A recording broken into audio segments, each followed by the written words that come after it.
दोस्तों आज की अपनी इस वीडियो में मैं बात करूंगा जब बेल लगाई जाती है किसी भी कोर्ट में, कोर्ट ऑफ सेशंस में लगाओ, हाई कोर्ट लगाओ, सुप्रीम कोर्ट लगाओ या फिर मजिस्ट्रेट साहब के सामने ही क्यों ना आपने बेल लगाई हो, फिर भी बहुत तरह की गलतियां अक्सर हो जाती हैं। एक आम इंसान है जिसे कानून के बारे में नहीं पता, अभी उसका सगा संबंधी जानकार कोई जेल में गया है, उसको नहीं पता, तो ऐसे में बेल लगानी है मजिस्ट्रेट साहब के सामने, session court, high court, supreme court, तो उसे नहीं पता। वो तो बस ये जानता है कि मुझे बेल करवानी है, बेल लगाते ही मेरी बेल हो जाएगी, उसको सिर्फ इतना पता है। आम इंसान की यही थ्योरी है बेल पर।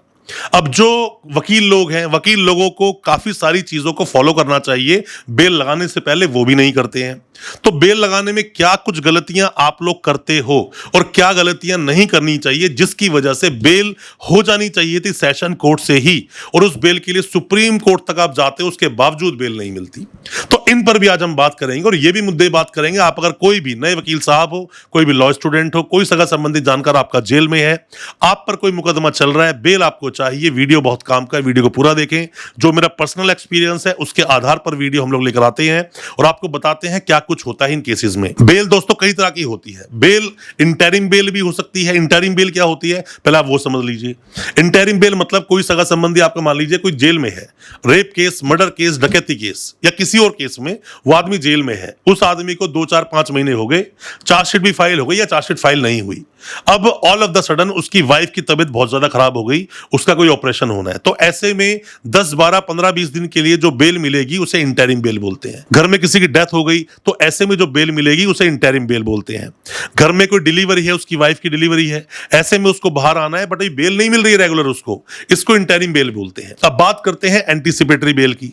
एंटीसिपेटरी बेल का मतलब यह है कि मान लीजिए कि कोई भी केस आपके अगेंस्ट दर्ज हुआ, आपको लगता है कि पुलिस आपको अरेस्ट कर सकती है और जो मामला है सीरियस नेचर का है जिसमें कि डायरेक्ट पुलिस आपको अरेस्ट कर सकती है।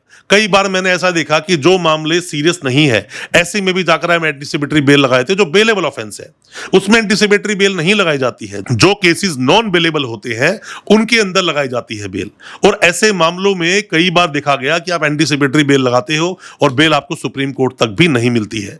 बेल बिफोर अरेस्ट, बिना अरेस्ट हुए आपको बेल चाहिए, तो ऐसे में आप एंटीसिपेटरी बेल लगाते हो। एंटीसिपेटरी बेल शुरू ही होती है sessions court, high court, supreme court, ये 3 कोर्ट्स होते हैं। मजिस्ट्रेट साहब के सामने एंटीसिपेटरी बेल नहीं लगाई जाती।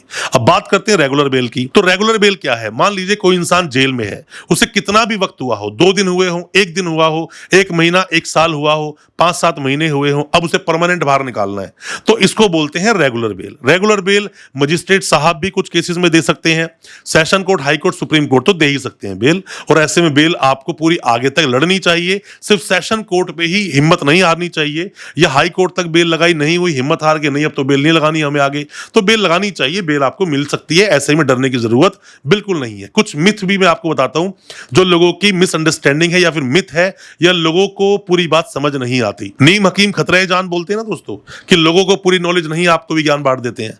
बोलते हैं कि सुप्रीम कोर्ट अगर आपने बेल लगा दी और बेल डिसमिस हो गई तो दोबारा आपकी बेल होगी ही नहीं, बेल होगी तो सुप्रीम कोर्ट से ही होगी, ऐसा नहीं है। अगर आपके कोई ग्राउंड बदल रहे हैं, सर्कमस्टांसेस बदल रहे हैं, कोई ऐसी नई बात केस में आ गई है जो अब तक बताई नहीं गई, तो सेशन कोर्ट से दोबारा से आप बेल लगा सकते हो, या जो भी आपका ट्रायल कोर्ट है उसमें आप दोबारा से बेल लगा सकते हो। डरने की जरूरत आपको बिल्कुल भी इसमें नहीं है। अब कुछ बातें जो आपको ध्यान रखनी चाहिए। क्या बात ध्यान रखनी चाहिए? सबसे पहली बात, बेल आप लगाने जा रहे हो तो बेल पर बहस होगी कोर्ट में, कोर्ट में बहस होगी सारे फैक्ट्स पर, कानून पर, जजमेंट्स पर, सब चीजें बातें बोली जाती हैं आपके वकील साहब के द्वारा। आपने पूरी बात अपने वकील साहब को नहीं बताई, पूरा केस डिटेल में आपने वकील साहब को नहीं बताया। मैं हमेशा बोलता हूं सब बातें बताओ, पूरी बातें, सब चीजें बतानी है, क्या हुआ, कैसे हुआ, कब हुआ, क्यों हुआ, साथ में ही आपने उसमें क्या किया, आपकी इन्वॉल्वमेंट क्या है, इन्वॉल्वमेंट है या नहीं है तो कितनी है, सब बातें डिटेल में आप बताओगे नहीं, बात बनेगी नहीं। अगर किसी इंसान ने चीटिंग फ्रॉड किया तो कैसे किया, पूरी बात बताओ। देखो बेल आपको मिलती है, आपको इंसान बोले सर चीटिंग फ्रॉड कर दिया, आप उसे बेल दिलवा रहे हो, ऐसा नहीं होता। अपने देश में जो फेयर ट्रायल है ना, ये अधिकार सबका है। कसाब जैसों को आपने वक्त दे दिया, निर्भया मर्डर केस वालों को आपने वक्त दे दिया, नॉर्मल गलती किसी इंसान से हो गई उसे वक्त नहीं दोगे, ट्रायल लड़ने दो, ट्रायल डिसाइड करेगा। आप और हम कोई नहीं है डिसाइड करने वाले अपराध हुआ कि नहीं हुआ, ये डिसाइड करेगा कोर्ट, ये डिसाइड करेगा न्यायालय। अब ऐसा होता है ना, किसी इंसान ने के साथ रेप किया और जाके सीधा उसे गोली मार दो, जान से मार दो उसको, दोस्तों हो सकता सकता है किसी पैसे वाले ने रेप किया हो, फंसा किसी और को दिया हो। तो ये सब बातें ट्रायल से बाहर आती हैं। इसीलिए कोई इंसान अपने ही खिलाफ गवाही दे तो वो गवाही कोर्ट मानता नहीं है। तो ऐसे में पूरी बात डिटेल में जाकर अपने वकील साहब को बताइए ताकि वो केस को अच्छे से बना सके। अब दूसरी गलती बताता हूं जो कई बार वकील लोग कर देते हैं। आपका कोई भी केस आया, अगर कोई इंसान जेल में है, कोशिश कीजिए उससे मुलाकात करने की। मुलाकात कीजिए, जाके जेल में जाइए, मुलाकात कीजिए। नहीं हो सकती वीसी पर कीजिए, वीडियो कॉन्फ्रेंस पर। वो भी नहीं हो सकती एंटीसिपेटरी बेल लगाने कोई आपके पास आया, कोई इंसान महाराष्ट्र का है, आप दिल्ली में हो, कोई बात नहीं, उससे फोन पर बात कीजिए, डिटेल में बात कीजिए, उसको बुलाइए। नहीं आ रहा कोई बात नहीं, वीडियो कॉन्फ्रेंस पे बात कीजिए, वीडियो कॉल पे बात कर लीजिए, व्हाट्सएप कॉल, वीडियो कॉल, आजकल तो बहुत सारे ऑप्शन हैं। पर आप केस के फैक्ट को पूरा जानिए। जब तक केस के फैक्ट को पूरा नहीं जानोगे बात नहीं बनेगी। कई बार ऐसा होता है कि उस इंसान की अरेस्ट होनी ही नहीं चाहिए, बट वो भाग रहा है। वो भाग रहा है तो क्यों भाग रहा है? हो सकता है एक नॉर्मल सी रिट लगा के आप उसे बाहर निकाल सकते हो सकता है केस पर स्टे करा सकते हो सकता है कोई कंप्लाइंस जो होते हैं नोटिस देने के, नोटिस ही नहीं दिया गया उसका। तो इन सब चीजों को अगर आप फॉलो करोगे उस इंसान की बेल करा सकते हो, परमानेंट उसे बाहर निकाल सकते हो और केस क्वैश भी हो सकता है। और दोस्तों तीसरी बात मैं आपसे बताता हूं कि कभी भी किसी भी केस के अंदर एंटीसिपेटरी बेल लगाओ, रेगुलर लगाओ, इंटरिम बेल लगाओ, जो केस के फैक्ट है ना वो क्लाइंट से बेहतर आपको बता नहीं सकता कोई भी। जिसके साथ वो अपराध हुआ और जिसने वो अपराध किया वही दो लोग हैं जो बता पाएंगे। और जैसा मैं हमेशा बोलता हूं, आपने अपराध किया, जितना जल्दी हो सके जाके वकील साहब के पास पहुंच जाओ। आप पर अपराध हुआ, आपके साथ अपराध हुआ, जितना जल्दी हो सके पुलिस स्टेशन पहुंच जाओ। ये बड़ी नॉर्मल सी रेमेडी है। आप अगर जा रहे हो, मान लीजिए किसी इंसान ने मारा पीटा, सर्वर फोड़ दिया, आपका हाथ वाथ तोड़ दिया, आप गए नहीं हो अभी तक, 4-5-6 दिन बीत गए, उसके बाद जाके एफआईआर लिखवा रहे हो, तो ये जो लेट प्रोसेस है ना, लेट एफआईआर का, ये थोड़ा डाउट में आ जाती है। बार बार बयान बदल रहे हो, इंप्रूवमेंट में आ जाता है, ये बातें नहीं बनती हैं। तो ये चीजें आपको देख लेनी चाहिए। नहीं देखोगे और किसी भी ऐसे बेवकूफ की बातों में आओगे जिसे खुद को कुछ नहीं पता। वो दोस्तों कहते हैं ना कि हर मस्जिद पर बैठकर कौवा सोचता है कि मैं ही मौलवी हूं, जैसे नमाज होती है वो बंदा उड़ जाता है, कहता मैं तो कुछ हुई नहीं।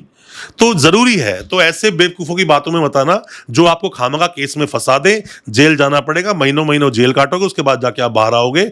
तो सही से एडवाइस लें और क्लाइंट के साथ वकील साहब को मिलना ही चाहिए, हर फैक्ट पे चर्चा करनी चाहिए और उसको ग्राउंड भी बताने चाहिए। ऐसी बात नहीं है बस पूछ लिया, ग्राउंड नहीं बता रहे, बताना चाहिए। दोस्तों देखो, मैं तो ना, देखो हर इंसान अलग अलग है, मैं थोड़ा सा अलग हूं। मैं थोड़ा सा धार्मिक टाइप का आदमी हूं, थोड़ा सा फीलिंग्स को समझता हूं। मेरे जीवन का सिंपल सा एक रूल है कि सीताराम सीताराम सीताराम कहिए और जाहि विधि राखे राम ताहि विधि रहिए। मैं ज्यादा पंगे लेता नहीं, मैं सीधी सीधी बात बोलता हूं। अगर मेरा क्लाइंट मेरी बात सुनता है, मेरा क्लाइंट मेरे अकॉर्डिंग चलता है, तो मैं उसके लिए किसी से भी लड़ सकता हूं, कहीं भी जा सकता हूं, कुछ भी कर सकता हूं। अगर वो मुझे पूरी बात नहीं बताएगा तो हम कुछ नहीं कर सकते, बेल डिसमिस होगी, जेल जाएगा। यही चीज को फॉलो करना चाहिए सभी को, और सभी को ये समझ लेना चाहिए, सभी वकील साहब को, क्लाइंट के लिए भी, कि क्लाइंट भी एक इंसान है। वो कहते हैं ना कि नरिमन इन संसार में सबको रखियो ध्याए, ना जाने किस रूप में तो नारायण मिल जाए।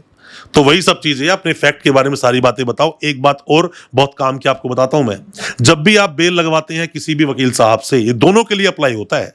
मान लो कि मैंने किसी की बेल लगाई तो ये मेरी ड्यूटी बनती है, जो मैंने बेल ड्राफ्ट की वो व्हाट्सएप कर दूं क्लाइंट को कि भाई पढ़ लो। और ये ड्यूटी बनती है क्लाइंट की उस बेल को पढ़ना कि मेरे फैक्ट इसमें डाले हैं या नहीं। बाद में कुछ नहीं होगा, जब चिड़िया चुग गई खेत, उसके बाद कुछ नहीं होने वाला। पहले पढ़ लो, ये ड्यूटी बनती है। आपने किसी की अपील लगाई, अभी बहुत दिन से एक लेडी है, उसका 304B का मामला था जिसमें कि उसकी फैमिली को उम्र कैद की सजा हो गई। उन्होंने हमसे ऑनलाइन कंसल्टेंसी ली, मैंने सब कुछ फोन पे उन्हें बताया, ऐसे ऐसे होगा, ये सब कुछ करना होगा। उसने और डिटेल मांगी तो मैंने कहा उनसे कि आप मुझे पिटीशन भेजिए, जो आपने अपील लगाई है उस पिटीशन को पढ़ना पड़ेगा, मैं ऐसे आपको बता नहीं पाऊंगा। वो बेचारी पिछले 8-9 महीने हो गए, अब तक अपने वकील से वो पिटीशन ही नहीं ले पा रही है। तो हर वकील का कर्तव्य बनता है हर पेपर को अपने क्लाइंट को देने का, सभी चीजें देने का, चाहे पिटीशन क्यों ना हो। डरना किस बात के लिए? सांच को आंच थोड़ी होती है। आपने जो बनाया दिखाओ। अगर आप गलत हो, आप काम सही से नहीं कर पा रहे तो एक बात अलग है। और आप क्लाइंट हो, कई बार आप लोग मुझे बोलते हैं एंटीसिपेटरी बेल लगानी, पेपर तक होते नहीं है। मैं उनसे बोलता हूं सुप्रीम कोर्ट बेल लगानी है, कोई बात नहीं, एफआईआर भेजो, सेशन कोर्ट का ऑर्डर भेजो, हाई कोर्ट का ऑर्डर भेजो, हाई कोर्ट में जो पिटीशन लगाई वो भेजो। वो कहते सर सेशन कोर्ट का तो ऑर्डर ही नहीं है।